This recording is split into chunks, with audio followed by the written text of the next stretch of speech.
Alan Partridge, good afternoon. Good afternoon, Richard. Very pleased to be on your show. It's great to see some of the youngsters breaking through in broadcasting. Good, thank you very much. What a nice compliment. Oh, welcome. We're going to talk about your book. It's called I, Partridge, We Need to Talk About Alan. And No, it's actually... sorry? No, I was just agreeing with you. That is the title. Okay, good, thank you. You don't need to agree with me when I state a fact. Okay, fair dues. It's your second autobiography. The first one was called Bouncing Back. And if I'm not mistaken, it was pulped. You are not mistaken, but pulping isn't the end of the world, Richard. Well, it is for the book.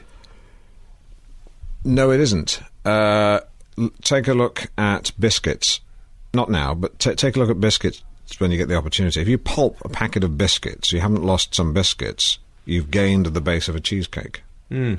I mean, that's an anecdotal thing for you to ruminate on. Besides which, it was going on to an exciting new life as recycled paper. I remember one particular unkind reviewer said he wouldn't wipe his arse with it. Well, if he buys his toilet roll from Tesco's, he may well have done. In that respect, particularly, I had the last laugh.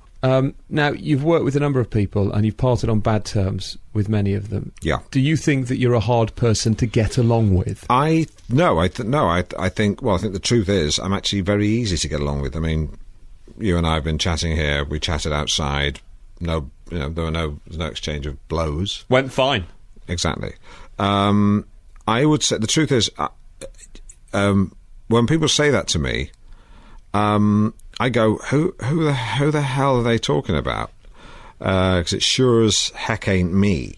I'm so chilled off, it's not true. In fact, it is true, so, ignore that. But, I mean, people say to me, how can you be so relaxed, Al? Do you smoke doobies for breakfast? Do you? No, of course not. A, it's illegal. B, I don't like them. But I reply, no. I have 6 hash browns, a couple of fried eggs, ladle of baked beans, half a pint of apple juice, maybe a full pint if I've slept with my mouth open. On rare occasions, if I've been for a run, for example, I may, top things up with a quick jam sandwich. For those listeners tuning in from abroad, jam is basically a sugary fruit paste. Of course it is. So you're not hard to get along with. So would you then say that you have, Alan, many friends? Yeah, I would. Only last month I was on holiday with Eamon Holmes. Really? Yeah. We went to NY. That's New York, by the way. We were there during the 9/11 anniversary. We went to Ground Zero for the Service of Remembrance. And we stood in silence among the many New Yorkers. Eamon was eating a cheeseburger, but he was doing it very quietly for him. I have to say I've never seen a man eat a burger with as much reverence for the occasion. Sounds quite touching. Well, it was. It was obviously a bit of a downer. So to cheer ourselves up, we all went to a lap dancing club. Met a fascinating young lady called Sugar. I don't think that was a real name, unless she was Sir Alan's daughter. Mind you, she was no apprentice. She was a bloody magician. He's an interesting fella, Eamon Holmes. You get on well with him. Oh, absolutely. He's marvellous company, although he does get very bad-tempered if he hasn't had a feed. But these days I've just learnt to carry a power bar. Thank you for that insight into Eamon Holmes. In the book, you deal, Alan, I think it's fair to say, very frankly with your problems with Toblerone addiction and then your subsequent weight loss.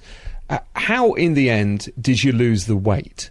I just exercised, Richard.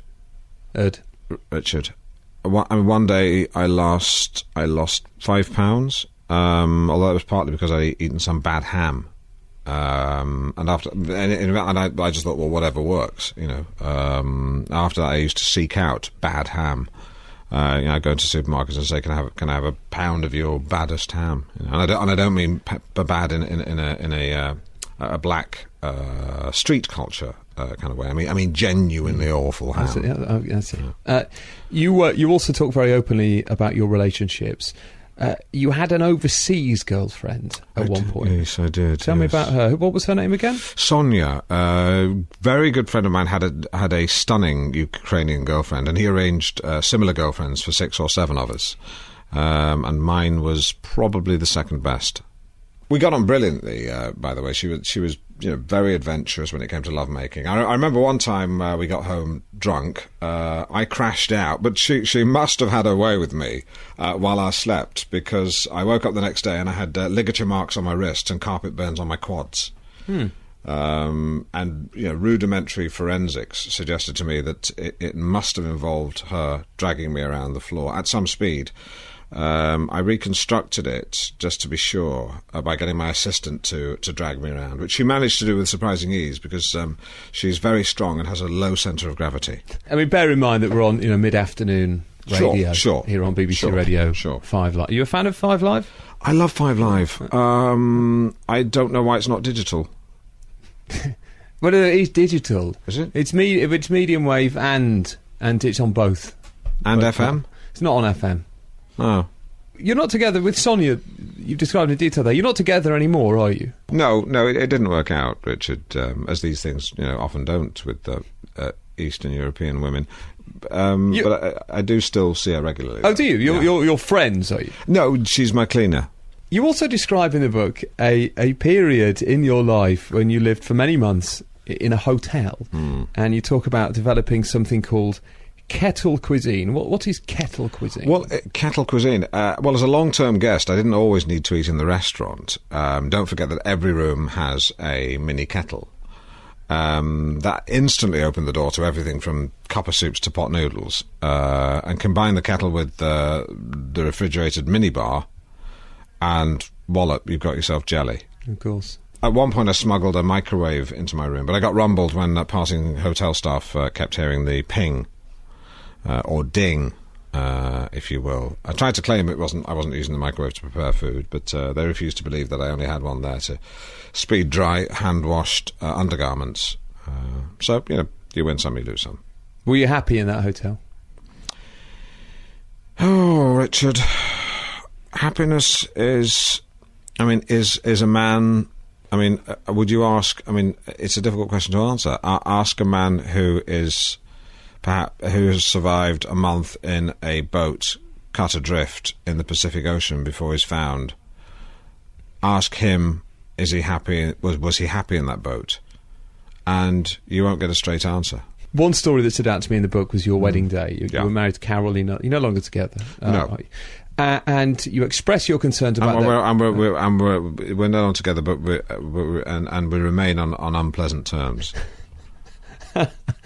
You express your concerns about there being no disability access to the church. Well, Carol and I were married at a little village in the Norfolk village of Caister St Edmund. We'd been to visit the previous summer and had both fallen madly in love with the place. Carol for its pretty graveyard, its cherry blossom, its old world charm, me for ample parking and easy access to Junction 5 off the A47.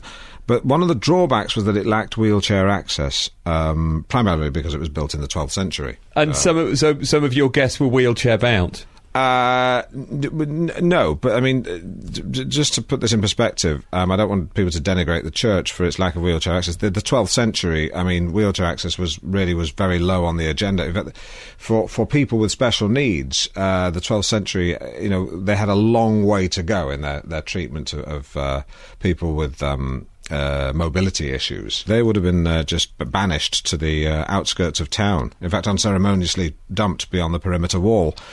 And they would have had no chance of accessing the town. It wouldn't have required a wall, just any kind of ridge, any kind of step or ridge. Well, in short, anything that can prevent a Dalek can prevent a wheelchair. That's the easiest way to think about it. That's the thing about wheelchair access. It doesn't distinguish between Davros or Stephen Hawking. Right. Mind you, from 400 yards, I'm not sure I could. Let's get past that point.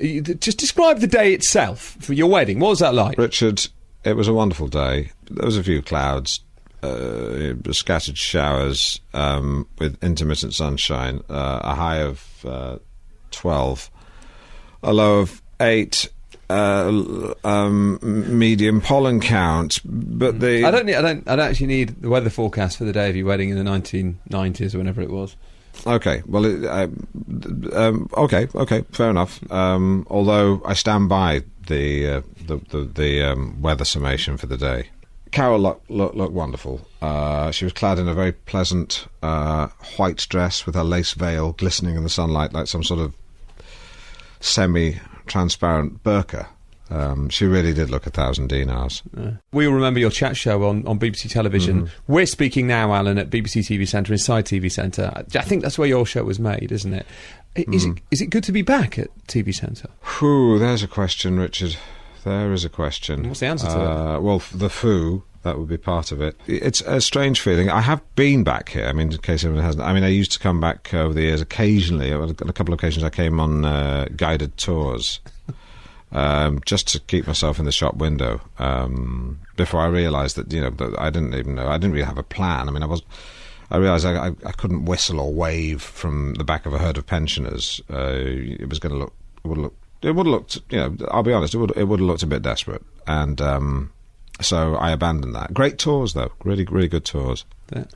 You've written in the book about the last time that you were here prior to the tour. Mm-hmm. You were told you weren't going to be returning to do a chat show, and in the book you claim that you had a contract, but that it wasn't honoured by the BBC. What do you remember about that day? Here are the facts.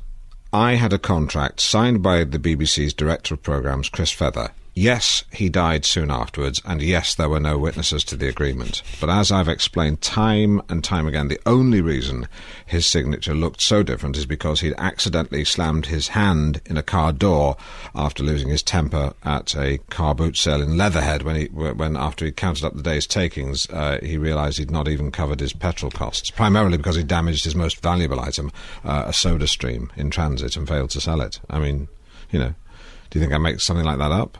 It's not for me to say, is it? It's not my job as an interviewer to say. No, and I don't really want you to answer it. I mean, that's a rhetorical question. Okay. Would you return if the BBC were to make you? The answer is I wouldn't make something like that up. But sorry.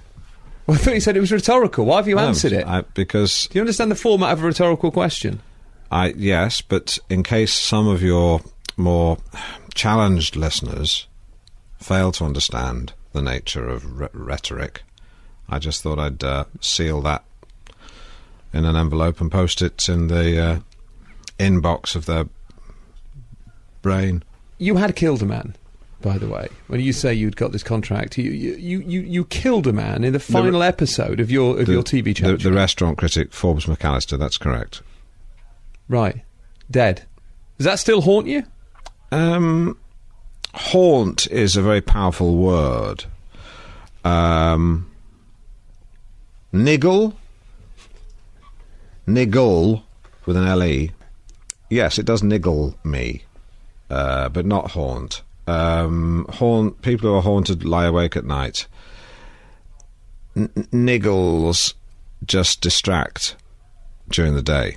And I can say, let me explain what happened. He'd given me his new dueling pistol, as I politely inspected them, one went off and the bullet penetrated and destroyed his aortic valve on live television, and as with so many gunshot wounds to the heart, it proved fatal. An hour later, I'm in Paddington Green Police Station with a bad-breathed copper shouting questions in my face, along with the pungent odour of Walker's smoky bacon, which I usually quite enjoy.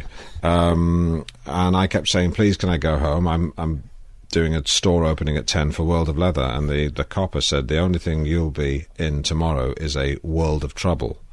A line that, even at the time I thought was pretty good for someone who probably didn't have any A-levels. I would argue that's deeply offensive to the family of Forbes McAllister. It didn't bother his family because they didn't like him. So when he died, they weren't totally sad.